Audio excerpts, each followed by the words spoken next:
끝까지 보셔야 더 많은 정보를 얻으실 수 있습니다. 최근에 저희 고객분이 네. 문의를 주셔가지고 답변을 드렸는데 생각해보니까 그거에 대해서 영상을 찍은 적이 없더라고요. 아, 네. 네, 그래서 제가 게을렀군요. 정리를 하려고 그러는데 이제 이분의 상황을 말씀드리면 한 4년에서 5년 사이 그 정도 농업을 하시다가 사업이 또 잘 되고 하시고 또 현재 보유하신 농지 가격이 좀 상승폭이 좀 크다 보니까 본인 농지를 팔고 다른 지역의 농지를 사셔가지고 네. 좀 더 면적도 넓히고 사업을 확장하겠다 문의를 주셨는데 이제 이름은 이제 대토 농지라고 하죠. 네. 저희가 뭐 대토 하면은 보통은 이제 뭐 보상을 생각하죠. 그렇죠. 보상 뭐 아파트 질 테니까 농지 내놔라, 도로 깔 테니 보상 이렇게 하는데 이게 자의적으로 본인의 농지를 팔고 다른 농지로 이제 이전을 하면서 네. 거기에 관련된 이제 세제 혜택을 받겠다. 예, 이런 질문이었는데 질문을 가지고 이제 답변을 좀 드릴까 하는데 네. 첫 번째는 대토 농지, 즉 농사를 짓다가 다른 땅을 사면 혜택을 준다고 하는데 어떤 혜택을 준다는 의미로 이해하면 될까요? 이제 우선은 8년을 작용하고 양도하는 거는 그 감면에 대한 부분 제가 설명을 좀 드렸었고, 이거는 8년 작용을 아직 하진 않았지만 내가 농사를 짓고 있던 걸 또 다른 데 가서 농사를 짓는다. 이게 총 8년을 맞추면 되는 거거든요. 8년 작용처럼. 깊이 있게 좀 질문을 드려보면 네. 그럼 내가 1년 동안 A라는 지역에서 농사를 졌는데 네. 그러면 나머지 7년은 새로운 땅을 사가지고 이제 기존 거는 팔고 네. 그렇게 해도 되냐? 안 된다. 아, 안 된다. 네. 세법에서 다 이게 반반 해놨어요. 반반. 음. 양념반 후라이만처럼 네. 종전에 내가 짓던 데서 최소 4년은 지어라. 반은 너가 지은 걸 해야 인정을 해주는 거고, 그 다음에 예를 들어 4년을 짓고 나서 넘어가서 거기에서 4년을 지으면 합산이 8년이 되는 거잖아요. 그러면 혜택을 주는 건데, 그러면은 이제 질문이 있을 수 있는 게 이미 4년 짓고 팔았는데 혜택은 이때 받는 거잖아요. 그렇죠. 그럼 과거에 내가 4년을 지을지 안 지을지 어떻게 하냐? 이 부분은 이제 이따가 말씀드린 사후관리라는 규정이 있어서 검토를 하는 건데,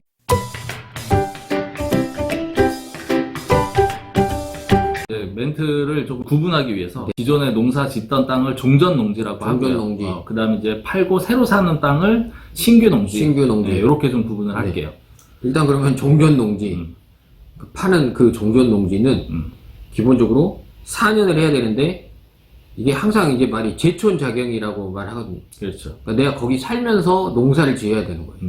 4년 동안. 그게 일단 기본 조건이고, 그리고 이제 다른 소득이 있으면 농업인에서 이제 빠지잖아요. 그렇죠. 3,700만 원 이상 되면.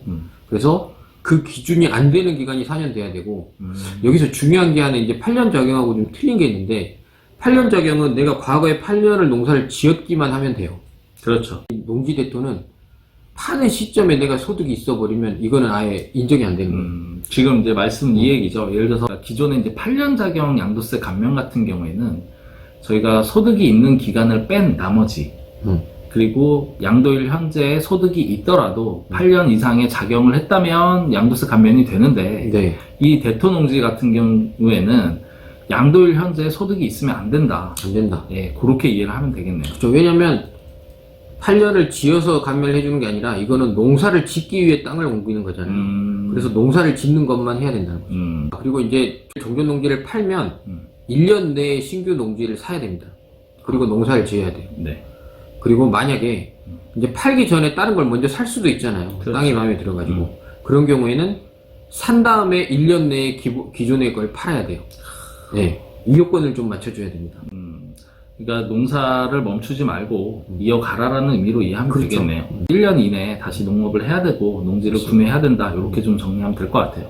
일단은 그럼 종전 농지에 대해서는 이제 좀 간단히 알아봤는데 중요한 거는 이제 신규로 취득한 농지 그렇죠. 있잖아요. 이 요건도 있다고 하는데 이제 농사를 짓겠다고 하고 농지를 대토해서 가는 거잖아요. 네. 근데 팔고 굉장히 싼 걸 사가지고 감면만 받고 이제 형식적으로 취하는 걸 막기 위해서 그렇죠. 기준을 두고 있는데 일단은 면적. 그러니까 내가 파는 땅의 3분의 2 이상 되는 땅을 사야 돼요. 네. 그러거나 아니면 금액. 내가 파는 땅의 금액의 반 이상 되는 금액의 땅을 사야 됩니다. 그러니까 무늬만 양도세 감면 받고 농사 안 짓는 형태 가지 말고 농사를 이어간다는 느낌을 줘라. 그렇죠. 그렇기 때문에 면적과 금액에 대한 요건이 있다. 네. 이렇게 하시는 거고 이런 대토농지에 양도세 감면이 있다는 건 다 알고 요건들도 이제 알아봤는데 중요한 건 사후관리잖아요. 항상. 이게 안 지켜지면 지금 양도세 감면받은 거 뱉어내야 되는데 뱉고 플러스 이자까지 이렇게 내야 돼요. 그렇죠. 그럼 이제 여기서 조금 디테일하게 여쭤보면 예를 들어서 4년을 농사를 지신 분이 대토를 해가지고 추가로 4년을 지면 되는 거잖아요. 그렇죠. 그럼 6년 하신 분은 2년만 하면 되나요? 맞습니다. 네, 그렇게 해서 8년을 토탈 8년. 네, 8년을 맞추면 되는 거고, 두 번째로 예를 들어서 충청도에서 농사를 지신 분은 충청도에서 대토를 받을 확률이 높겠지만 그렇죠. 충청도에서 예를 들어서 전라도로 어떤 이유로 인해서 농지를 구매해서 가겠다. 그럼 그 경우도 되는 거죠. 되죠. 예, 그러면은 여기서 제촌작용이라고 했기 때문에 주소지도 네. 같이 충청도에서 가야 돼. 전라도로 가야 된다. 맞습니다. 그러니까 제촌작용이라는 개념 자체가 농지 주변에 살아야 되는 거고, 일단 뭐 같은 행정구역이나 아니면 바로 연접이라든가, 그게 아니면 30km. 현재 옛날에는 20km였는데 이게 30km까지 되거든요.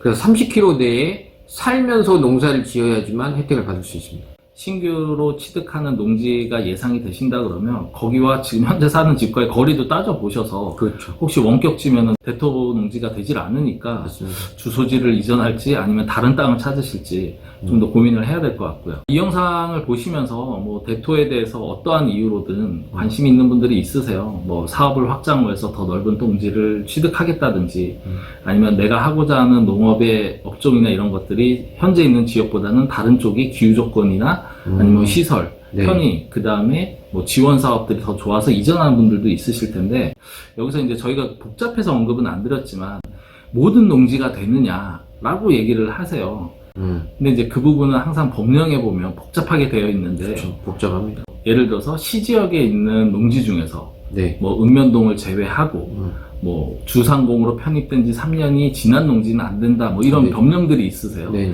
그렇기 때문에 대토 농지가 되는지에 대한 그 농지의 현황은 정확하게 문의를 주셔서 그에 대해서 현황 파악을 하고 가능 여부를 따져보신 다음에 진행을 하시는 게 필요할 것 같습니다. 네.